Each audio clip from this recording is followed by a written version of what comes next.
وخصنا بنبوة حبيبه صلى الله عليه وسلم. أشهد أن لا إله إلا الله وأشهد أن محمدا عبده ورسوله. اللهم صل وسلم وبارك على سيدنا محمد وعلى آله وصحبه أجمعين.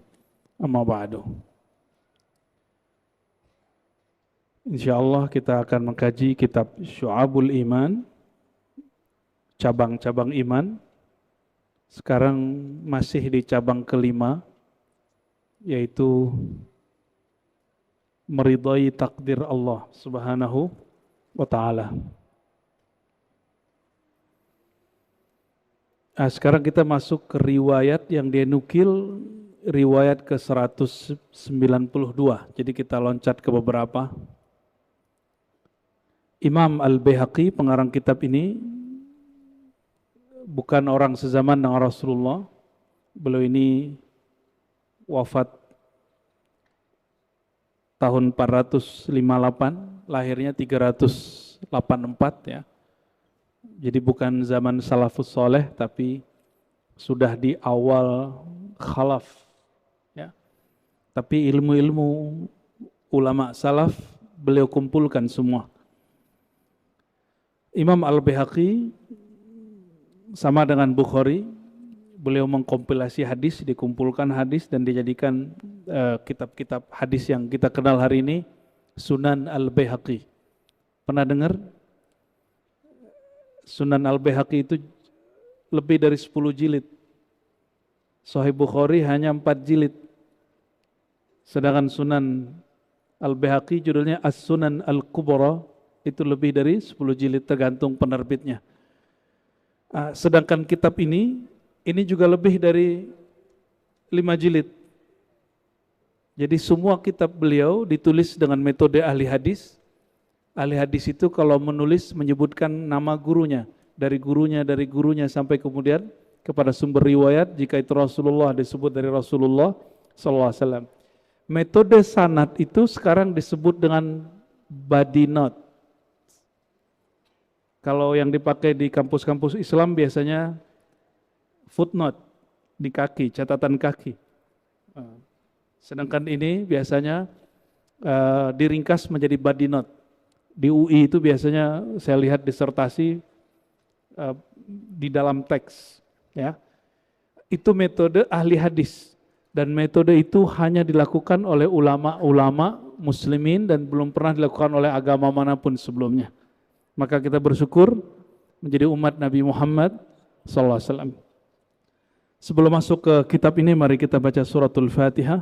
Semoga Allah Ta'ala meridai kita semua. Al-Fatihah. Bismillahirrahmanirrahim. Ya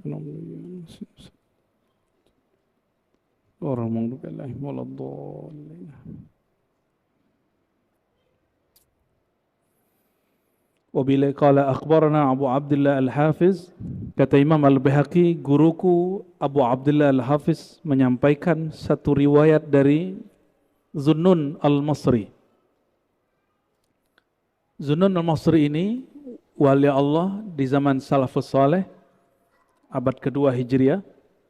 Jadi wafatnya di akhir abad kedua.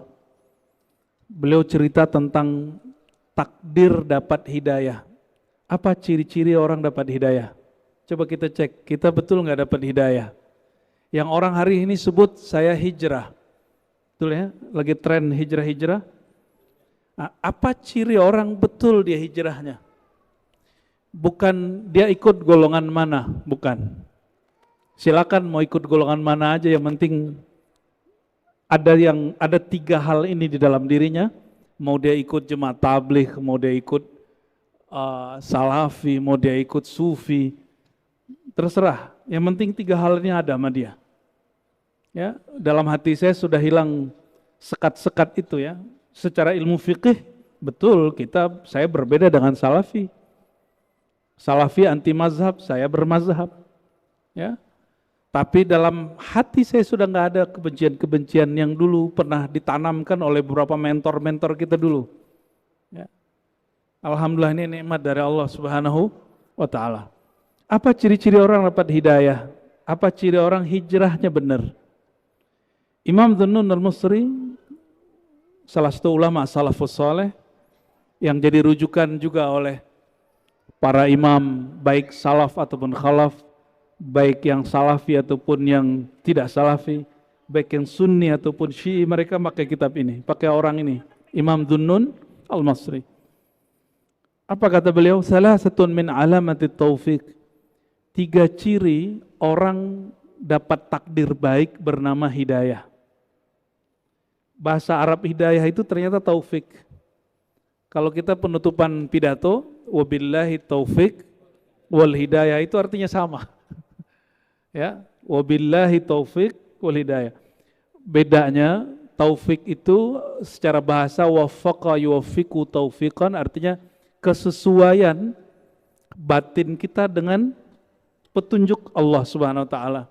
Sedangkan hidayah itu petunjuk itu sendiri. Ya. Maka bagus sekali kalau ada orang namanya Taufik. Ya, ada namanya Taufik sini.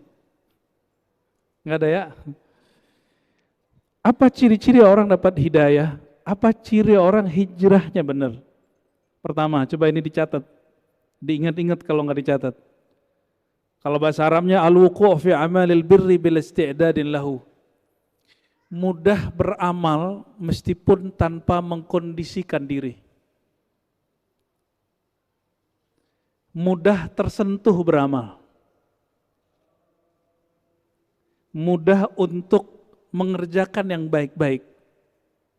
Gak perlu dikondisikan, diajak, gak perlu dikasih pahala-pahala, gak perlu. Ini orang emang hatinya sudah pengen baik. Nah, ciri-ciri orang belum dapat hidayah gini. Mana dalilnya? Ya. Mau bantu orang nanya dalil dulu. Kalau nanya dalil itu bab ibadah, mahdhah. Tapi kalau mau bantu orang gak usah nanya dalil.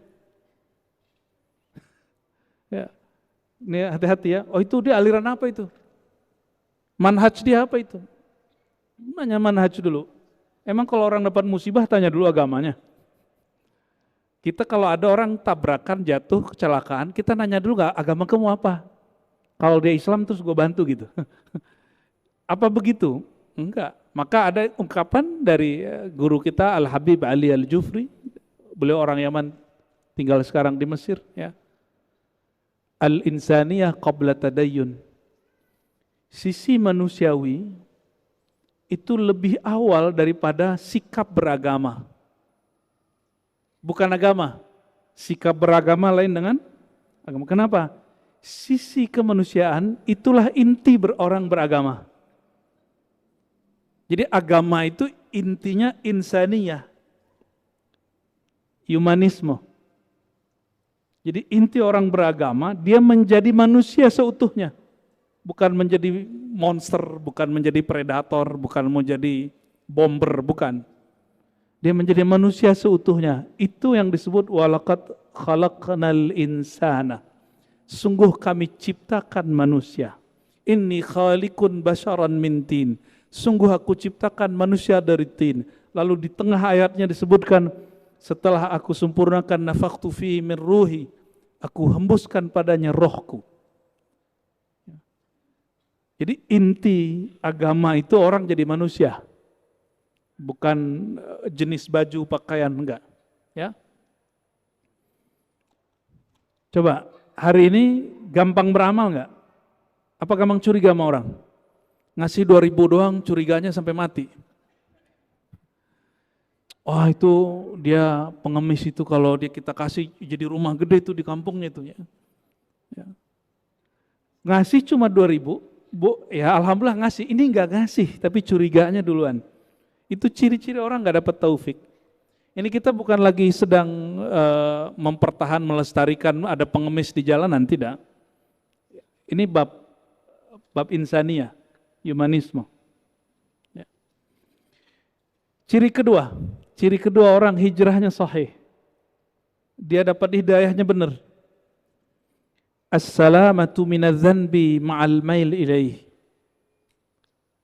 Nah, ini mesinnya Allah.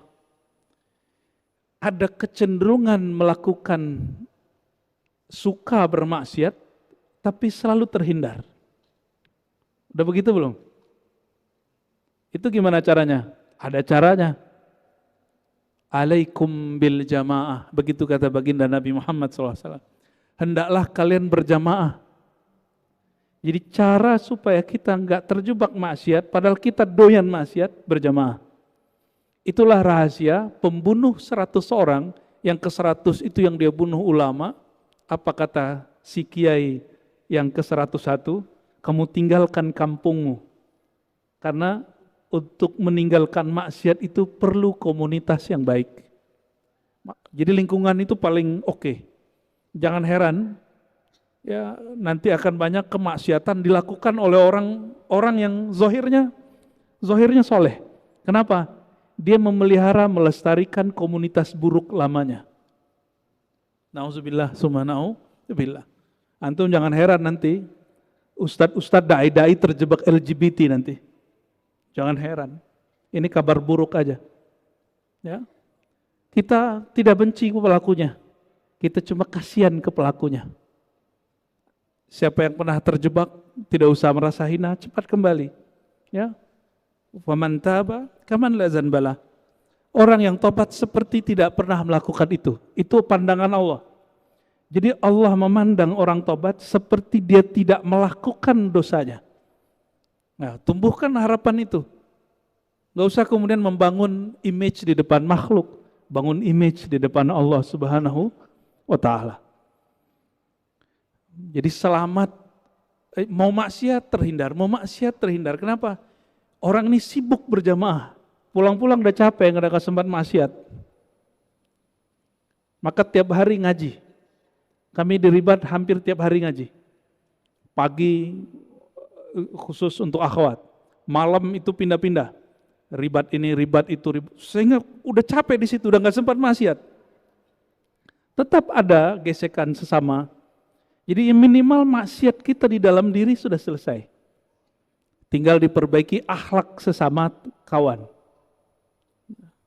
Karena kemunafikan yang kita sembunyikan di dalam itu lebih bahaya kalau dipelihara, ya. Maka orang Islam itu, al-mu'min al-qawi, itu enggak ada namanya malas-malasan di rumah. Dia pasti tiap hari nyari majelis. Kalau enggak kerja, khidmat, dia cari majelis. Antum pasti jadi orang positif. Ya, nanti lupa, lama-lama kecanduannya kepada maksiat hilang. Maka kalimatnya di sini, as-salamatu minadz-dzanbi ma'al mail ilaih. Kamu sudah addicted, sudah kecanduan maksiat, tapi Allah selamatkan, itu maksudnya. Itu ciri-ciri orang yang dapat hidayah. Ya, semoga kita termasuk, amin. Ya.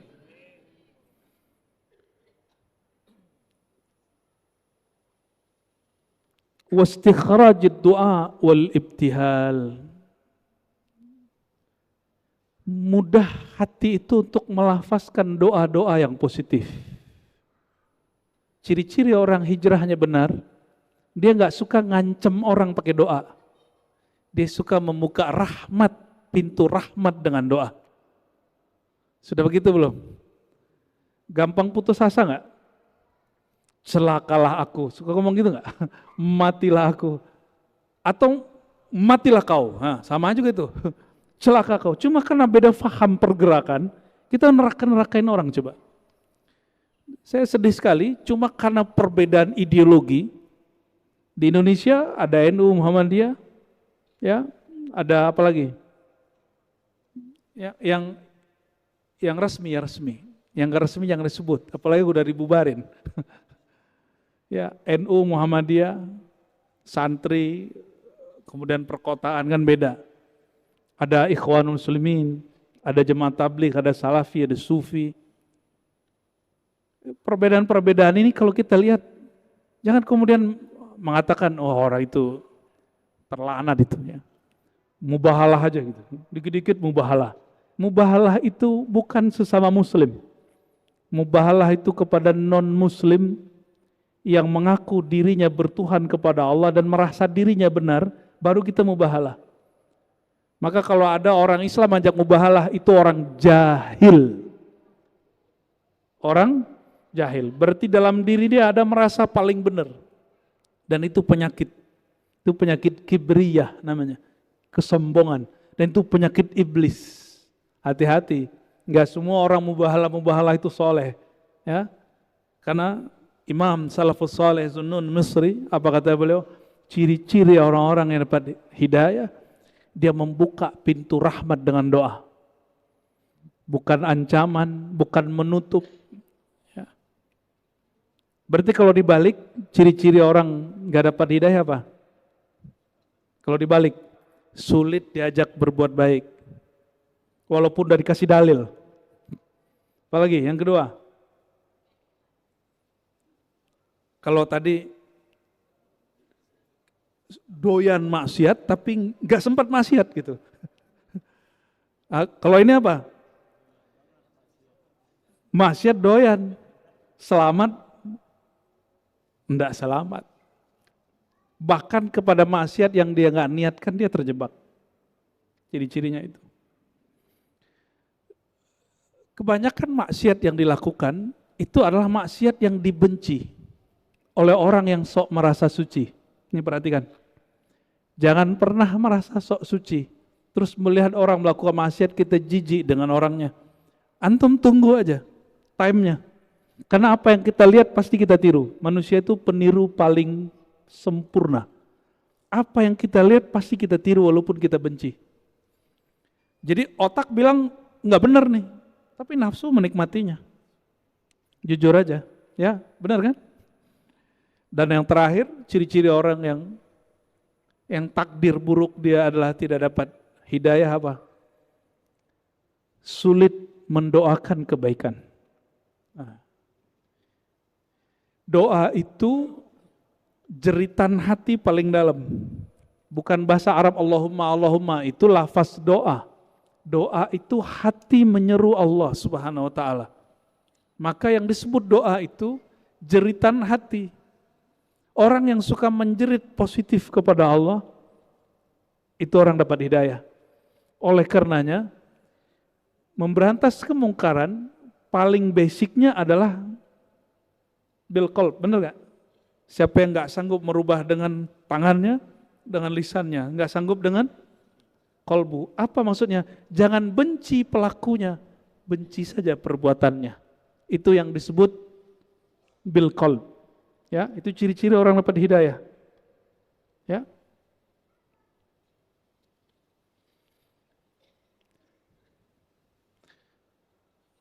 Berarti hidayah itu takdir.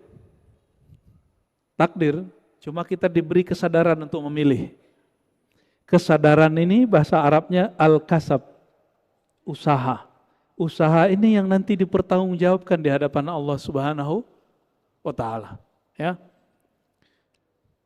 Lalu Imam Al-Baihaqi menyebutkan kaedah-kaedah daripada takdir. Banyak orang berpikir bahwa Allah itu kalau sudah menakdirkan sesuatu, maka Allah wajib melakukan itu. Apa kata beliau? Coba perhatikan. Annallaha azza wa jal la yajibu alaihi syai'.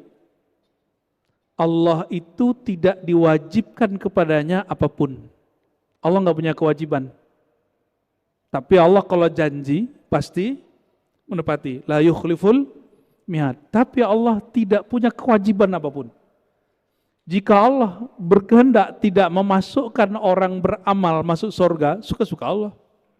Allah nggak punya kewajiban apa. Tapi Dia berjanji. Jazaa'an bima kanu ya'malun. Bahwa orang yang beramal pasti dapat balasan. Tapi Allah tidak diwajibkan oleh seorang pun kecuali dirinya mewajibkan dirinya. Maka kita nggak boleh nuntut Allah. Ini kebanyakan orang berdoa itu nuntut Allah. Menuntut Allah, mengingatkan Allah, padahal Allah nggak pernah lupa. Sejak kapan Allah lupa sehingga perlu diingatkan dengan doa-doa kita? Sejak kapan Allah lalai sehingga perlu kita bernazar, berjanji dan mengancam Allah Ta'ala? Kalau ini benar nih, kalau ini oke nih saya puasa 7 hari. Emang begitu? Emang begitu kita bertuhan? Maka Sayyidina Muhammad SAW di hadis Bukhari mengatakan, nazar itu la yustakhraju illa min bakhil. Tidak pernah keluar kecuali dari orang yang bakhil. Maka jamaah malam ini yang pernah bernazar, tunaikan nazarnya. Next, jangan bernazar lagi. Ya. Oke? Jangan bernazar lagi. Ingin hidup bahagia, hindari nazar. Ya. Wala illata li san'ih. Ini kaidah Ahlussunnah. Perbuatan Allah itu tidak memerlukan kausalitas. Apa arti kausalitas? Sebab musabab. Allah nggak perlu. Karena dialah sumber semua sebab. Ya. Jadi Allah nggak perlu alasan mau menciptakan bahwa Muhammad bin Abdullah itulah Muhammad Rasulullah, itu Allah nggak perlu alasan. Suka-suka Allah, suka-suka gua gitu. Ya, kita aja boleh ngomong begitu, masa Allah nggak boleh begitu? Itu ego, al-kibriya uridai, keegoan itu sebenarnya sifatnya Allah. Kita nggak boleh ngomong gitu sebenarnya, Pak. Suka-suka gua gitu nggak boleh sebenarnya. Yang boleh ngomong gitu hanya Allah Subhanahu Wa Taala. Wala yuqalu lima fa'al. Tidaklah pantas ada yang bertanya kepadanya, kenapa engkau lakukan ini ya Allah? Ya Allah, kenapa begini? Kenapa begitu? Kenapa begini? Suka begitu enggak? Saya pastikan hidup antum sengsara sampai mati. Ya. Alhamdulillah saya baru habis dapat hadiah, Pak. Jatuh dari motor. Dan lumayan. Tapi waktu jatuh saya bilang alhamdulillah. Yang lain pada cemas, kitanya biasa aja. Alhamdulillah. Lain pada tegang, kita biasa aja, Pak. Alhamdulillah. Dan nikmat. Nikmat itu di hati. Betul gak? Apa itu nikmat? Antaral mun'im. Annallaha huwal mun'im al-haqiqi. Kapan orang menikmati hidupnya? Jika dia melihat bahwa penggerak alam ini, pemberi nikmat, dia nguji, yang ngasih cobaan, ujian itu Allah. Kalau dia kenal kepada Allah, justru diuji itu perhatian. Senang gak dikasih perhatian sama kekasih? Dan sumber kekasih sejati kita Allah Subhanahu wa Ta'ala. Itu yang dibaca tadi imam kita, wa idzibtuliyal mu'minuna wa zulzilu zilzalan syadida. Dan ingatlah ketika orang beriman ubtulia, akan selalu sedang dan telah ubtulia, ditempa wa zulzilu, dan mereka digoncang terus. Maka ciri-ciri al-mu'min, dia siap diberikan perhatian oleh Allah Subhanahu wa Ta'ala. Orang yang diuji dengan tidak diuji, kualitasnya beda nggak? Motor yang diuji terus dijual dengan motor yang cuma dirakit di bengkel, nggak diuji, beda nggak hasilnya? Maka ujian itu anugerah. Sejak kapan seorang hamba memperhatikan bahwa dia diuji itu anugerah, dia dapat hidayah? Ya. Tapi kalau masih mikir ujian itu berat, ujian ini berat, berarti ente belum dapat hidayah. Nih, rumus sederhana malam ini. Siapa yang meyakini dia dicoba, diuji oleh Allah dan itu berat, berarti dia belum mendapatkan hidayah. Sederhana toh? Ya, nggak ngeri sih, biasa aja. Kenapa? Ada hadis yang kita bacakan sebelumnya, ini saya loncat sedikit. Ini hadis sahih, ada di Sahih Muslim, ada juga di Sahih Bukhari, seingat saya, semaknanya. Dzaqa ta'amal iman man radiya billahi rabba wa bil islami dina wa bi Muhammadin nabiyya. Dzaqa, pasti merasakan, ta'amal iman, lezatnya iman. Jadi iman itu ada lezatnya. Iman itu makanannya kolbu. Berarti dia ada rasa, ada zauq. Dzaqa, kata bendanya zauq. Maka istilah zauq digunakan oleh para ahli zikir, ahli tasawuf, ternyata diambil dari hadis yang sahih. Hadis Imam Muslim ini. Dzaqa ta'mal iman, akan merasakan zauq manis nikmatnya iman. 3 saja. Man radiya billahi rabbah, yang dia menerima takdir Allah seutuhnya. Sudah terima belum? Nerimo. Ridho itu seneng. Apa ciri-ciri orang ridho? Satu saja. Diberi yang pahit, rasanya sama dengan saat dia diberi manis. Batinnya sama. Di lisan boleh beda. Saya mau tanya, cabai itu pedas atau manis? Kenapa doyan? Kenapa ridho? Karena sudah tahu. Ya, sudah tahu. Maka takdir itu senikmat itu. Senikmat makan pakai cabai hijau. Allahumma sholli ala Muhammad. Lalu beliau menukil hadis-hadis untuk memotivasi orang supaya kuat membaca takdir Allah. Apa kata beliau? Dari Abu Hurairah, Nabi Muhammad SAW bersabda, Ala u'allimuk, maukah engkau aku ajarkan, ala kalimatin min tahtil arsh, dengan satu kalimat yang Allah terbitkan kalimat itu langsung di bawah arsy. Min kanzil jannah, ada di perbendaharaan tertinggi surga. Kalimatnya kita sudah dengar dari kecil. Ini kalimat oleh Imam Baihaqi mengatakan, ini supaya orang merasakan nikmat menjalani takdir. Kalimatnya yang kita gunakan menjawab hayya ala sholah. La haula wala, ternyata kalimat yang antum main-mainkan selama ini, itu kalimat yang ditulis di bawah arsy, di atas surga. Dan itu disebut aset surga tertinggi. La haula wala quwata illa billah. Rasulullah SAW apabila beliau naik ke surga tertinggi, maka itu yang dibacanya. La haula wala quwata illa billah. Ingin bersama Rasulullah?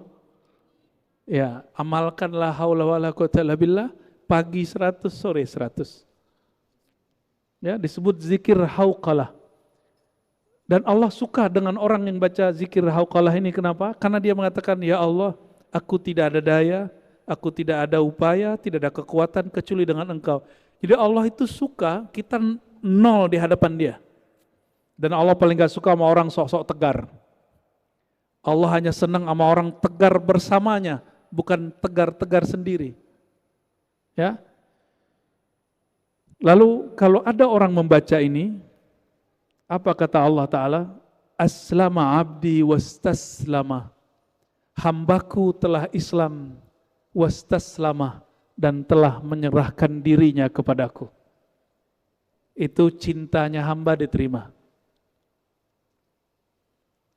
Sayyidina Bilal karena sholat 2 rakaat habis wudu, itu kakinya kedengeran di surga.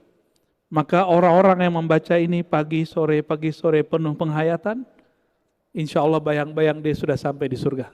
Ya, insya Allah. Ya. Bagian terakhir yang mau saya sampaikan, kebanyakan kita kalau kejadian sesuatu sering ngomong gini, seandainya. Mungkin sudah pernah dengar hadisnya, tapi sekarang kita baca hadisnya dari sumbernya langsung. Ya. Ini ada di Sahih Muslim, ada juga di riwayat yang lain dan juga di Al-Baihaqi. Apa kata Nabi Muhammad SAW? Al-mu'min al-qawi khairun wa ahabbu ilallah minal mu'min ad-dhaif. Mukmin yang kuat, yang tegar, lebih baik dan lebih dicintai Allah daripada mukmin yang lemah. Berarti ada mukmin yang lemah? Iman itu di kolbu atau di badan? Berarti persoalan kuat di sini, kuat kolbunya atau kuat badannya? Kalau orang kuat kolbunya, pasti badannya dia jaga. Ya. Kalau orang cuma kuat badannya, belum tentu kuat kolbunya. Banyak yang tubuhnya kekar, tahu-tahu melehoi. Ya. Jangan hanya melatih fisik, latih juga kolbu kita. Wa fi kullin khairun.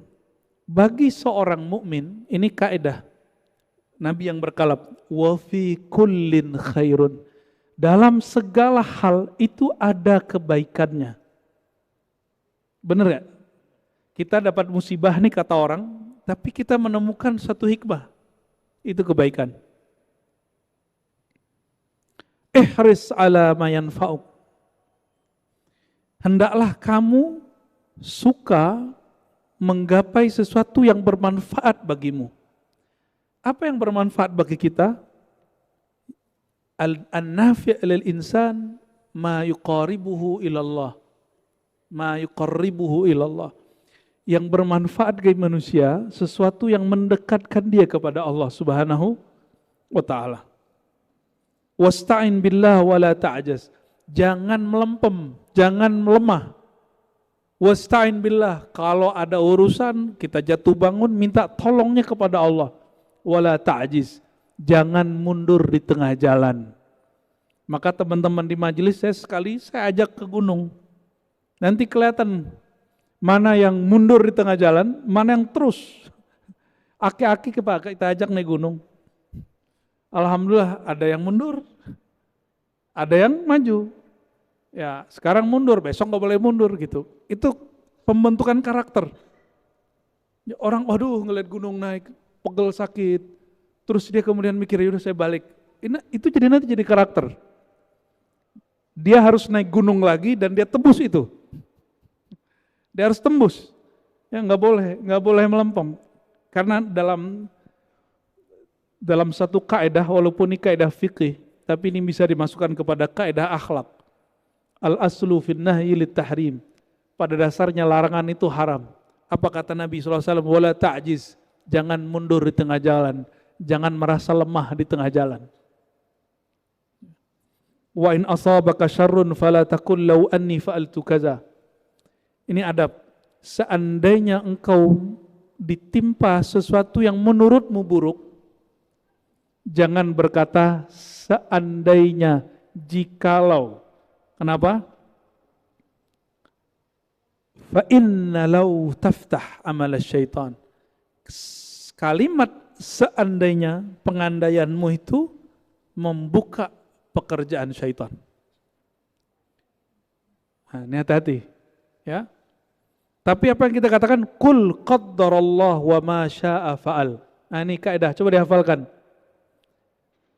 Qaddarallah wa ma syaa fa'al. Jadikan wirid. Qaddarallah wa ma syaa fa'al. Coba ulangi. Qaddarallah wa ma syaa fa'al. Apa maknanya? Qaddarallah, Allah telah menentukannya. Wa ma syaa, apa yang dia mau fa'al, dia lakukan suka-sukanya. Apa yang dia lakukan pasti terjadi. Itu maknanya. Qaddarallah wa ma syaa fa'al. Kalau nggak bisa baca ini, balik ke atas. La haula wala quwwata illa billah. Itu sama maknanya. Itu artinya sama. Lalu kata Sayyidina Anas, aku berkhidmat kepada Nabi 10 tahun.